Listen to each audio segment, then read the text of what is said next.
बिस्मिल्लाहिर्रहमानिर्रहीम। अस्सलाम वालेकुम डियर स्टूडेंट्स। इस वीडियो में हम पंजाब टेस्ट की जो नई बुक आई है मैथ्स की 2025 के लिए, उसकी एक्सरसाइज 1.3 का क्वेश्चन नंबर 1 से लेके 4 तक मुकम्मल तौर पे सॉल्व करेंगे। चैनल को सब्सक्राइब कर लीजिएगा ताकि आपको सारे क्वेश्चन के सॉल्यूशन टाइम टाइम पर मिलते रहें। अब यहाँ पर क्वेश्चन नंबर 1 है, the sum of 3 consecutive integer is 42। क्या 3 कंसेक्टिव इंटीजर है, उनको अगर हम जमा करें तो हमें टोटल 42 मिलता है। कंसेक्टिव इंटीजर कौन से होते हैं? ऐसे इंटीजर या ऐसे नंबर जो कि तरतीब के हिसाब से आगे पीछे आ रहे हों, ठीक है, जो कि जुड़े हुए होते हैं। फाइंड द 3 इंटीजर, तो हमने क्या करना है कि वो जो 3 इंटीजर हैं या वो जो 3 नंबर हैं वो हमने मालूम करने, ठीक है। तो इसका सोल्यूशन है, देखिए हम फर्ज करते हैं कि वो जो 3 इंटीजर हैं या 3 नंबर हैं, उनमें जो पहला वाला इंटीजर है उसको शुरू में हम x के इक्वल रख लेते हैं। तो मैंने लिख दिया let the first integer is equal to x। अब इस x का जो अगला कंसेक्टिव इंटीजर क्या होगा, आप x में 1 ऐड कर लेंगे, ठीक है। तो मैंने second integer is equal to x plus 1 लिख दिया, और इसके बाद अगला जो कंसेक्टिव इंटीजर होगा आप x में 1 का इजाफा करके ऐड कर लेंगे, तो ये मैंने x प्लस 2 कर दिया। तो ये हमारा 3 कंसेक्टिव इंटीजर है। अब हमें यहाँ क्वेश्चन में जो डिटेल बताई गई है या जो कंडीशन है उसके मुताबिक अगर इन तीनों इंटीजर को जमा किया जाए तो हमें टोटल 42 मिलता है, ठीक है। तो हम इस डिटेल को यूज करते हुए पहले इक्वेशन बना लेते हैं और फिर हम उस इक्वेशन से हम इस x की वैल्यू फाइंड कर लेंगे, ठीक है। तो मैं यहाँ पर लिखूंगा अकॉर्डिंग टू द कंडीशन, यानी कि इस क्वेश्चन में जो दी गई कंडीशन है या डिटेल है उसके मुताबिक इन तीनों इंटीजर्स या इन तीनों नंबर्स को जब हम ऐड करते हैं तो हमें टोटल 42 मिलता है, ठीक है। तो हम ये तीनों नंबर ऐड कर लेते हैं, ठीक है। ये हमारे पास आ जाएगा, ये मैंने पहले वाला इंटीजर लिख दिया, ये दूसरे वाला इंटीजर लिख दिया और ये तीसरे वाला इंटीजर लिख के इन तीनों को मैंने आपस में प्लस कर दिया, ठीक है। और इनका टोटल हमें क्या मिल रहा है, 42 मिल रहा है। तो इज इक्वल टू मैंने 42 लिख दिया। तो ये हमने इक्वेशन बना ली है। अब इस इक्वेशन को सॉल्व करके हम इस x की वैल्यू फाइंड कर लेते हैं, ठीक है। तो देखिए अब इसको सॉल्व करेंगे तो ये x 3 बार आ रहा है, तो इसका मतलब है कि x को आप 3 टाइम आपस में ऐड करेंगे तो ये 3x हो जाएगा, और प्लस ये 1 और 2 इसको ऐड करेंगे तो 3 आ जाएगा, ठीक है। अब हमें इस x की वैल्यू मालूम करनी है, तो इसके लिए हमें ये x जो है इसको हमने इक्वेशन की इस तरफ उसको अकेला करना है, ठीक है। बाकी वैल्यूज हमने इक्वेशन की दूसरी तरफ मूव करनी है। तो पहले ये जो +3 है इसको इक्वेशन की दूसरी तरफ लेके जाएंगे, तो यहाँ पर ये प्लस हो रहा है, ये इक्वेशन की दूसरी तरफ जाएगा तो 42 के साथ ये माइनस हो जाएगा। इसका हम साइन चेंज कर देंगे, ठीक है। तो अब 42 में से 3 को माइनस करेंगे तो आपको 39 मिलेगा। अब हमारे पास ये इक्वेशन बन रही है, तो इसमें हमें इस s की वैल्यू चाहिए, तो हमने ये जो 3 है इसको भी हम इक्वेशन की दूसरी तरफ ले आते हैं। तो देखें यहाँ पर ये 3 जो है ये इस x के साथ मल्टीप्लाई हो रहा है, दूसरी तरफ जब जाएगा तो 39 पे ये डिवाइड हो जाएगा, ठीक है। तो देखें मैं 3 को दूसरी तरफ ले आया हूं, तो मैंने इसको 39 पे डिवाइड कर दिया। अब ये 3 इस 39 पे डिवाइड हो सकता है, कितनी बार डिवाइड होगा, देखिए आ जाएगा 3 1 द 3 और 13 3 द 39 हो जाता है। यानी कि x की वैल्यू हमारे पास क्या आ गई, x इज इक्वल टू 13/1, या इसको हम लिख सकते हैं x इज इक्वल टू 13। तो ये हमारे पास x की वैल्यू आ गई, और x को हमने किसके इक्वल रखा था, जो फर्स्ट इंटीजर था, देखें इसके इक्वल रखा था। इसका मतलब है कि वो जो 3 इंटीजर हैं जिनको हम जब आपस में ऐड करते हैं तो हमें 42 मिलता है। तो उन 3 इंटीजर में जो पहला इंटीजर है उसकी वैल्यू क्या है, 13 है। तो दूसरा फिर इंटीजर क्या हो जाएगा, क्योंकि कंसेक्टिव इंटीजर है तो हम 13 में 1 ऐड कर लेंगे, तो इसका जो तरतीब के हिसाब से जो अगला इंटीजर है या इसके साथ जो अगला जुड़ा हुआ इंटीजर है वो आ जाएगा, ठीक है। तो ये मैंने लिख दिया, फर्स्ट इंटीजर तो हमारे पास 13 हो गया। दूसरा कंसेक्टिव इंटीजर क्या हो जाएगा, आप 13 में 1 ऐड कर लेंगे तो ये 13 प्लस 1 14 हो जाएगा। और फिर तीसरा कंसेक्टिव इंटीजर क्या होगा, आप इस 14 में 1 ऐड कर लेंगे तो आपके पास जो थर्ड कंसेक्टिव इंटीजर है वो भी आ जाएगा 15, ठीक है। तो ये वो 3 इंटीजर है 13 14 15, इन तीनों को अगर आप ऐड करेंगे तो आपको 42 ही मिलेगा, ठीक है। तो इस तरह ये हमारा जो क्वेश्चन नंबर 1 है वो कंप्लीट हो जाता है। क्वेश्चन नंबर 2 है, the diagram shows right angle triangle ABC। ये हमें एक डायग्राम में राइट एंगल ट्राइंगल को दिखाया गया है, यानी कि इसका ये वाला जो एंगल है ये 90 डिग्री का है, ठीक है, इसलिए इसको राइट एंगल ट्राइंगल कहते हैं। In which the length of AC is this. तो इस ट्राइंगल की जो ये वाली साइड है AC, जो कि बेस साइड है, इसकी हमें लेंथ बता दी गई है, ये वैल्यू दे दी गई, ठीक है। The area of triangle ABC is this, और इस ट्राइंगल का जो एरिया है उसकी वैल्यू हमें ये बता दी गई है। हमने क्या करना है, find the length of AB। हमने ये जो AB वाली साइड है, ये वाली साइड यानी कि जो इस ट्राइंगल की हाइट है या ये जो परपेंडिकुलर वाली साइड है, इसकी हमने लेंथ मालूम करनी है इन द फॉर्म ऑफ, और हमें जो आंसर लिखना है वो इस फॉर्मेट में लिखना है, ठीक है। अब इस फॉर्मेट में देखें ये A और B क्या है, where A and B are integer, यानी कि हमारा जो आंसर होगा उसमें यहां पर कोई एक इंटीजर होगा और उसके साथ √3 होना चाहिए, फिर प्लस का साइन, और फिर कोई और इंटीजर हो और उसके साथ ये √5 की वैल्यू होनी चाहिए, ठीक है। हमारा जो आंसर है इस फॉर्मेट में होना चाहिए। तो देखें इस क्वेश्चन में जो इन्फॉर्मेशन दी गई है वो पहले हम यहाँ पर लिख लेते हैं। लेंथ ऑफ AC, यानी कि इस ट्रायंगल की जो बेस वाली साइड है, ये वाली साइड AC, इसकी हमें लेंथ ये बताई गई थी जो यहाँ पर लिखी हुई है, तो ये मैंने यहाँ पर ये लिख दी। और उसके बाद एरिया ऑफ ट्रायंगल ABC, इसका जो एरिया है वो उसकी वैल्यू में ये बताई गई थी, तो ये मैंने यहाँ पर लिख दी। और हमने मालूम क्या करना है, लेंथ ऑफ AB, यानी कि जो हाइट है इस ट्रायंगल की, ये वाली जो साइड है ये हमने मालूम करनी है, तो यहाँ पर मैंने क्वेश्चन मार्क डाल दिया, ठीक है। तो देखें चूंकि यहाँ पर एरिया की वैल्यू हमें दी गई है, तो हम जो ट्रायंगल का एरिया का फॉर्मूला है वो पुट करके ये जो ए बी वाली साइड है यानी कि इस ट्रायंगल की जो हाइट है उसकी वैल्यू मालूम कर सकते हैं। ठीक है, तो हम छोटी क्लासेस में ट्रायंगल का जो एरिया का फॉर्मूला है वो सीख के आए थे। देखें मैंने लिखा है एज वी नो दैट के जिस तरह हम जानते हैं, अब ये फॉर्मूला है ट्रायंगल का एरिया मालूम करने का। Area of triangle is equal to 1/2 into base into height. ठीक है, तो अब बेस वैल्यू कौन सी है हमारे पास, ये वाली जो साइड थी ए सी, ये बेस के इक्वल है, और हाइट की वैल्यू हमने मालूम करनी है, ये किसके इक्वल है, ये ए बी के इक्वल है। तो पहले हम बेस और हाइट की जगह ये जो साइड की लेंथ दी गई है ये हम पुट कर लेते हैं। ठीक है, देखें ये मैंने बेस को रिप्लेस कर दिया इस साइड से यानी कि AC से, और हाइट की जगह मैंने ये लिख दिया AB। ठीक है, अब यहां पर हम वैल्यूज पुट कर लेते हैं इस फार्मूला में। देखें हमारे पास एरिया की वैल्यू भी दी गई है और ये जो साइड AC है इसकी वैल्यू भी दी गई है, तो ये दोनों वैल्यूज मैंने पुट कर ली। ये मैंने एरिया ट्रायंगल ये जो मैं वैल्यू दी गई थी ये मैंने पुट कर दी, और इस AC की जगह मैंने ये वाली जो वैल्यू में दी गई थी ये पुट कर ली, और AB की वैल्यू तो हमने फाइंड करनी है। ठीक है, तो अब आपके पास ये इक्वेशन बन गई, तो सिंपलीफाई करें तो सबसे पहले ये जो 2 आ रहा है इस 2 को हम इक्वेशन की दूसरी तरफ लेके जाते हैं। यहाँ पर ये 2 इन वैल्यूज पे डिवाइड हो रहा है, तो दूसरी तरफ जाके ये इस वैल्यू के साथ मल्टीप्लाई हो जाएगा। ठीक है, तो मैं 2 को दूसरी तरफ लेके जाऊंगा तो देखें ये 2 दूसरी तरफ आके इस वैल्यू के साथ मल्टीप्लाई हो रहा है। अब आपके पास ये इक्वेशन बन रही है, तो इसमें ये वाली जो वैल्यू है इसको भी अब हम इक्वेशन की दूसरी तरफ ले जाते हैं, क्योंकि हमें ए बी की वैल्यू चाहिए। ठीक है, यानी कि जो ट्राइंगल है उसकी हाइट की वैल्यू हमें चाहिए, तो ये वैल्यू भी आप इक्वेशन की दूसरी तरफ ले आए। तो यहाँ पर ये जो वैल्यू है इस ए बी के साथ मल्टीप्लाई हो रही है, दूसरी तरफ जब आएगी तो ये इस वैल्यू पे डिवाइड हो जाएगी। ठीक है, तो हमारे पास जो इक्वेशन बनेगी इस तरह बन जाएगी। ठीक हो गया, तो ये हमारे पास जो साइड ए बी है उसकी वैल्यू आ जाती है, यानी कि जो ट्रायंगल है उसकी हाइट है, यानी कि जो ट्रायंगल है उसकी जो हाइट है उसकी वैल्यू हमारे पास ये आ जाती है। ठीक है, अच्छा अब पहले इसको हम प्रॉपर फॉर्मेट में लिख लेते हैं। मैं ये जो ए बी है इसको मैं इक्वेशन की तरफ ले आता हूं, और ये वाली वैल्यू मैं इक्वेशन की दूसरी तरफ ले आया हूं। ठीक है, अब देखेंगे हमारे पास ए बी या हाइट की वैल्यू तो आ गई है, लेकिन अब जो हमसे कहा गया था जिस फॉर्मेट में हमने अपना आंसर लिखना है उस फॉर्मेट में ये नहीं है, तो हमें अपना जो आंसर है उस फॉर्मेट में लेके आना है। मैं आपको दिखाता हूं, देखें इस फॉर्मेट में हमने लेके आना है अपना आंसर को। ठीक है, तो उसके लिए मुझे करना पड़ेगा कि ये जो एक्सप्रेशन में ये जो नीचे वाली वैल्यू है यानी कि ये जो डिनोमिनेटर की वैल्यू है इसकी रैशनलाइजेशन करना पड़ेगी, यानी कि इसकी जो कॉन्जुगेट वैल्यू है उसको हम इस एक्सप्रेशन से एक बार मल्टीप्लाई करेंगे और एक बार डिवाइड करेंगे। ठीक है, तो कॉन्जुगेट वैल्यू कौन सी होती है, हम जानते हैं कि ये जो डिनोमिनेटर है इसका अगर हम ये साइन चेंज कर लेंगे तो इसकी हमारे पास कॉन्जुगेट वैल्यू आ जाएगी। ठीक है, तो देखें यहाँ पर मैंने इसका साइन चेंज कर दिया, अब एक बार इस वैल्यू के साथ मैंने इस एक्सप्रेशन को मल्टीप्लाई कर दिया और एक बार डिवाइड कर दिया। ठीक है, तो अब आपके पास ये एक्सप्रेशन बन रही है, इसको आप सिंप्लीफाई करेंगे तो इसमें जो ऊपर वाली वैल्यूज हैं यानी कि जो न्यूमरेटर्स हैं उनको आप आपस में मल्टीप्लाई कर लें, और जो डिनोमिनेटर है उनको आपस में मल्टीप्लाई कर लें। ठीक है, तो पहले हम ये ऊपर वाली वैल्यूज को मल्टीप्लाई करेंगे, तो देखेंगे हमारे पास आ जाएगा, ये मैंने पहली वाली वैल्यू लिख दी इनटू ये दूसरी वाली वैल्यू हो गई। ठीक है, और ये जो नीचे वैल्यूज हैं इनके लिए हम फॉर्मूला अप्लाई करेंगे जो कि हम पिछले मुख्तलिफ पार्ट में इसको यूज करते हैं। पिछली स्लाइड में भी हमने यूज किया था कि ये A square minus B square equal होता है A plus B into A minus B के। ठीक है, देखिए अगर इस √3 को हम a के इक्वल रखें और √5 को अगर हम b के इक्वल रखें तो हमारे पास इस फार्मूले की जो ये राइट हैंड साइड है ये इस एक्सप्रेशन की सूरत में आ रही है। ठीक है, तो हम ये फार्मूले की लेफ्ट हैंड साइड इस एक्सप्रेशन के लिए लिख सकते हैं। तो देखिए मैंने इस फार्मूले की जो लेफ्ट हैंड साइड है इस एक्सप्रेशन के लिए यहाँ नीचे मैंने लिख दी, मैंने √3 whole square minus √5 whole square लिख दिया, यानी कि ये फार्मूला की जो ये वाली साइड थी a square minus b square इसके इक्वल मैंने ये वाली वैल्यूज लिख दी। ठीक हो गया, ये हमारा रफ वर्क है, आपने इससे कंफ्यूज नहीं होना है। ठीक है, मैं इसको थोड़ा साइड पे ले आता हूं। अच्छा, अब हमारे पास ये एक्सप्रेशन बन रही है तो इसको हम सिंप्लीफाई करते हैं। तो देखें पहले ये जो ऊपर वाली वैल्यूज है इनको हम मल्टीप्लाई करते हैं, तो हम मल्टीप्लाई इस तरह करते हैं कि ये 2 को हम बाहर ही रखते हैं क्योंकि इसकी आगे हमें जाके जरूरत पड़ेगी, तो 2 को मैंने बाहर ही रखा, 2 को मैंने मल्टीप्लाई नहीं किया। अब ये 1 के साथ आप मल्टीप्लाई करें ये दोनों वैल्यूज, तो ये आ जाएगा √3 और माइनस √5 आ जाएगा। उसके बाद ये वाला मैंने प्लस का साइन पुट कर दिया। अब √15 के साथ ये दोनों वैल्यूज मल्टीप्लाई करें तो देखें ये √15 √3 से मल्टीप्लाई होगा, तो ये मैंने लिख दिया √15 इंटू √3। इसी तरह फिर √15 √5 से मल्टीप्लाई होगा तो मैंने √15 इंटू √5 लिख दिया। ठीक है, और यहाँ नीचे जो है ये जो √ है और स्क्वायर ये आपस में एक दूसरे को कैंसिल कर लेंगे। ठीक है, तो हम इनको कैंसिल कर देते हैं, पीछे हमारे पास 3 - 5 रह जाएगा, ये मैंने यहाँ पर लिख दिया। ठीक है, तो अब आप इसको सिंप्लीफाई करें, आपके पास सिंपल सी एक्सप्रेशन बन गई है। देखें अब इसमें पहले तो ऊपर देखें तो यहाँ पर ये वाली वैल्यू तो मैंने एज इट इज लिख दी, और ये जो √15 है इसको हम ब्रेक करके लिखेंगे। देखें मैंने √5 इंटू √3 लिख दिया, अगर इसको आप मल्टीप्लाई करेंगे तो आपको वापस √15 ही मिलता है। ठीक है, और साथ में ये वाला √3 मैंने लिख दिया। इसी तरह ये वाला जो √15 है इसको भी ब्रेक करके लिख लें, इसको मैंने √3 इंटू √5 करके लिख दिया, क्योंकि इसको मल्टीप्लाई करेंगे तो वापस आपको यही वाली वैल्यू मिलेगी। ठीक है, और साथ में ये √5 मैंने लिख दिया।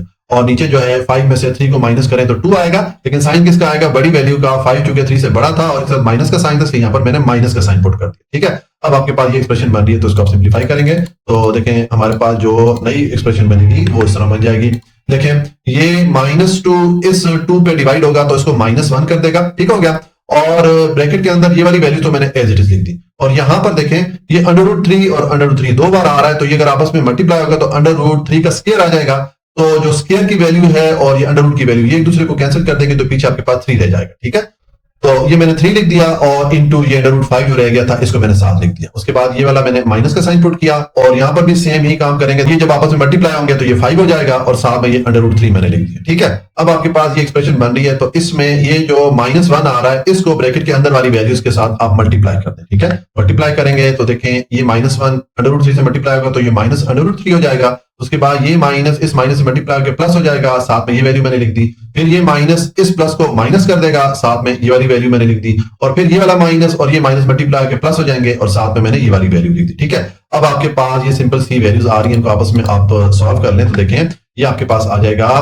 ये पहली वैल्यू हमारे पास -√3 और ये लास्ट वाली वैल्यू देखें 5√3, दोनों में अंडर के नीचे सेम वैल्यू, तो इनको हम आपस में ऐड या माइनस कर सकते हैं। ठीक है, तो 5√3 में से आप √3 को माइनस करेंगे तो आपको 4√3 ये वाली वैल्यू मिलेगी। ठीक हो गया, उसके बाद देखें यहां पर ये √5 और -3√5 ये दोनों भी, इनमें भी जो अंडर के नीचे सेम वैल्यू आ रही तो इन दोनों को हम आपस में सब्ट्रैक्ट कर सकते हैं। ठीक है, तो हम सब्ट्रैक्ट करेंगे 3√5 में से √5 को माइनस करेंगे तो आपको 2√5 ये वाली वैल्यू मिलेगी। लेकिन साइन किसका आएगा, बड़ी वैल्यू का, क्योंकि ये वाली वैल्यू बड़ी है इससे और इसके साथ माइनस का साइन, इसलिए यहां पर मैंने माइनस का साइन पुट कर दिया। ठीक है, तो ये हमारे पास जो ट्रायंगल थी राइट एंगल उसकी जो हाइट थी उसकी वैल्यू हमारे पास आ गई। ठीक है, तो इसके साथ मैंने ये जो यूनिट है वो भी लिख दिया सेंटीमीटर। ठीक है, अब देखें ये हमारा जो बुक में आंसर है वो तो इसी तरह लिखा हुआ है। ठीक है, लेकिन अगर आप जो क्वेश्चन पढ़ेंगे तो उसमें हमसे कहा गया था कि आपने इस फॉर्मेट में जो है इसको लेके आना है। ठीक है, तो ये हमारा ही वाला फॉर्मेट हो जाता है। देखें यहाँ पर अब ये ए और बी हमसे कहा गया था कि इंटीजर होने चाहिए, तो देखें ये 4 और 2 ये इंटीजर हो गए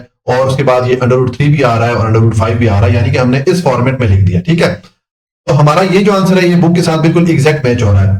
लेकिन अगर आप क्वेश्चन को फॉलो करेंगे तो वहां पर ये प्लस का साइन है, तो अगर आप बिल्कुल एग्जैक्ट इसके साथ मैच करना चाहते हैं तो फिर आप यहां पर प्लस का साइन डाल के ये -2 को ब्रैकेट के अंदर कर देंगे तो फिर आपका ये आंसर जो है इसके साथ भी मैच हो जाएगा। बहरहाल बुक के लास्ट में जो आपका आंसर लिखा हुआ है वो इस तरह लिखा हुआ है। ठीक है, आप देख लीजिएगा आपको क्लास टीचर किस तरह करवाते हैं। ठीक है, ये हमारा रफ वर्क था, इसको मैं डिलीट कर लेता हूं ताकि आप कंफ्यूज ना हो। ये हमारा जो पार्ट 2 है वो कंप्लीट हो जाता है।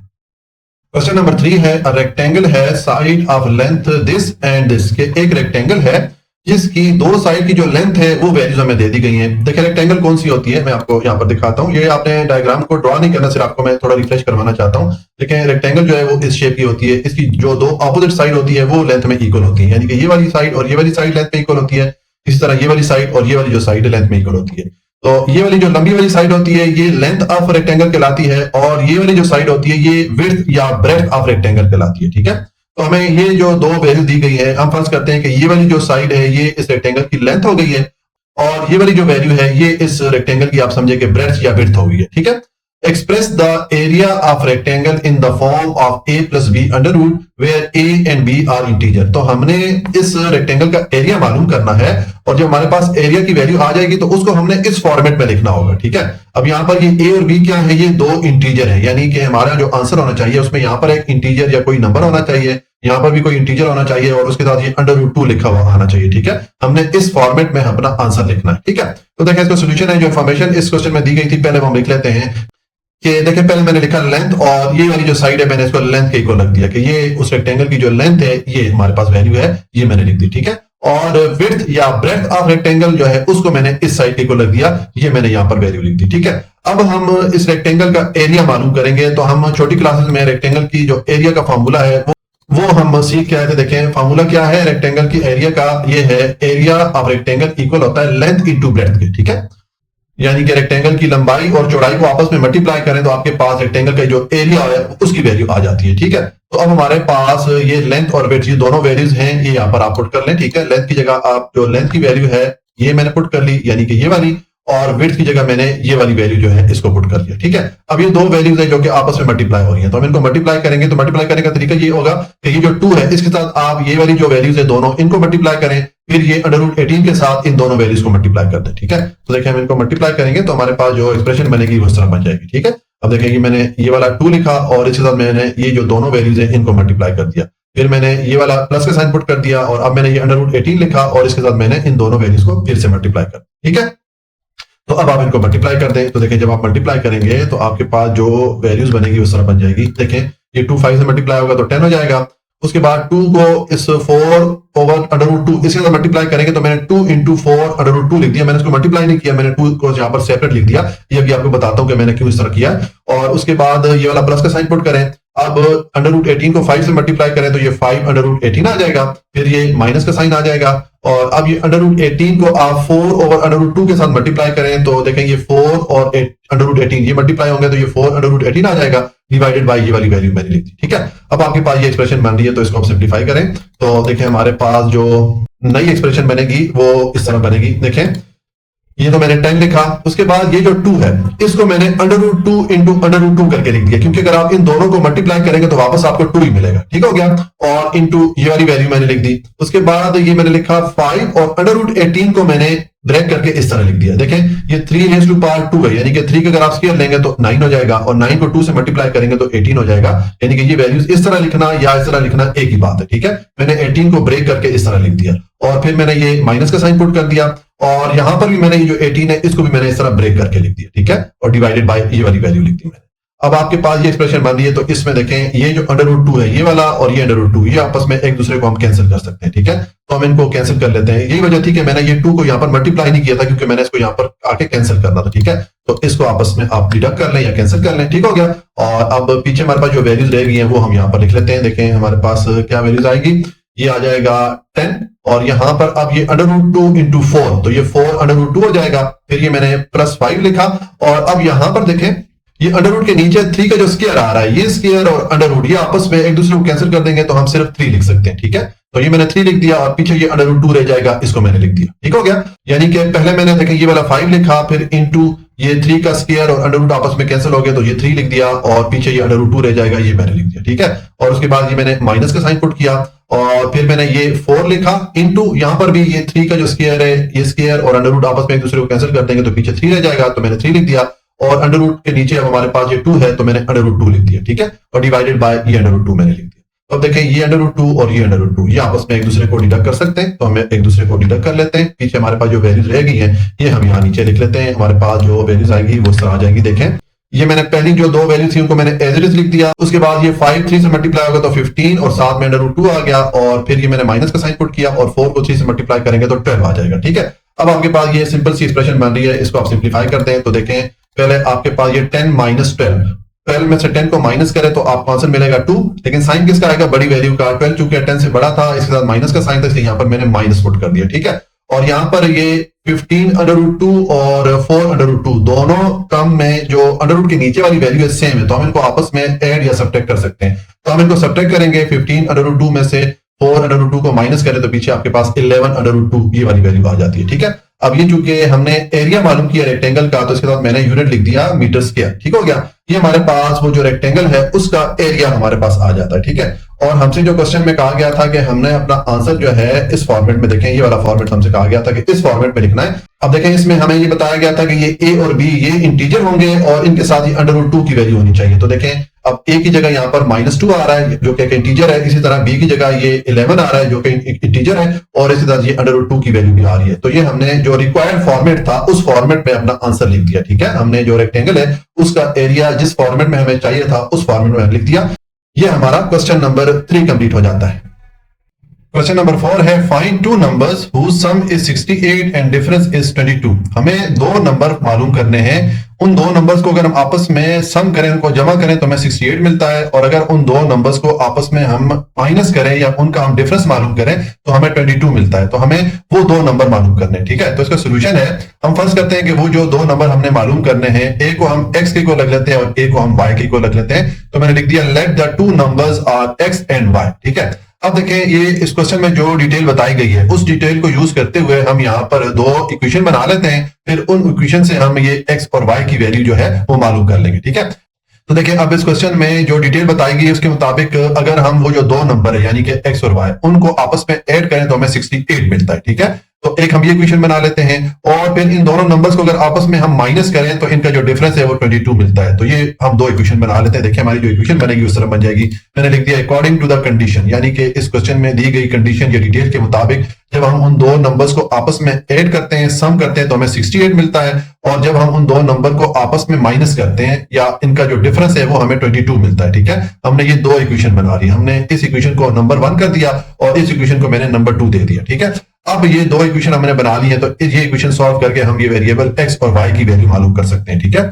तो देखें अगर हम इन दोनों इक्वेशन को आपस में ऐड करें तो यहाँ पर ये जो वेरिएबल y है ये डिडक्ट हो सकता है, ये एक दूसरे को कैंसिल कर सकता है, तो हमारे पास वेरिएबल x की वैल्यू आ जाएगी, ठीक है। और फिर हम उस वेरिएबल x की जो हमारे पास वैल्यू आएगी उसको यूज करते हुए हम वेरिएबल y की वैल्यू भी फाइंड कर सकेंगे, ठीक है। तो मैं ये जो दो इक्वेशन हमने यहाँ पर बनाई है इनको पहले आपस में ऐड करता हूँ, इनको मैं जमा करता हूँ। तो देखें जब आप ऐड करेंगे तो ये प्लस y और माइनस y आपस में एक दूसरे को कैंसिल कर देंगे, ठीक हो गया। और पीछे ये x प्लस x 2x हो जाएगा और इज इक्वल टू 68 में 22 ऐड करेंगे तो 90 हो जाएगा, ठीक है।